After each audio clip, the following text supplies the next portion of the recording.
अमन इत्तेहाद, मोहब्बत और इख़वत के पैगाम को आम करने के लिए बेंगलुरु में जमात इस्लामी हिंद की जानिब से ईद मिलन प्रोग्राम का इनेकाद किया गया। रियासत के साबिक़ एडवोकेट जनरल रवि वर्मा कुमार ने अपने खुसूसी खिताब में मुल्क के दस्तूर और अक़लियतों के हुकूक पर तफसीली रोशनी डाली। इस मौके पर प्रोफेसर वर्मा ने कहा कि मौजूदा दौर में नफरत के माहौल को ख़त्म करने के लिए सभी मज़ाहिब में इत्तेहाद कायम होना चाहिए। Thinking people of the society who constitute the majority in this country come together and put their foot down on such hate campaigns in whatever manner it is being done. It is a very unfortunate situation where the governments are also indulging in such hate campaigns,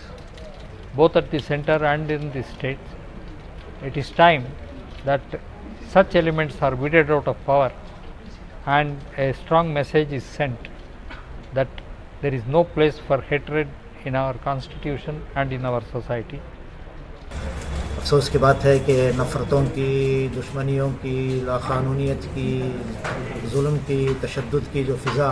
परवान चढ़ाई जा रही है, इस पर professor Ravi Varma Kumar साहब ने बहुत तशवीश का भी इज़हार किया और इस मुल्क की सही बुनियादें क्या है, दस्तूर क्या बातें कहता है और उसको किस तरह फ़रोग़ देने की ज़रूरत है, उस पर तफसील से बात की और शुरका ने भी इस सिलसिले में मौसूल से बहुत सारे सवालात किए।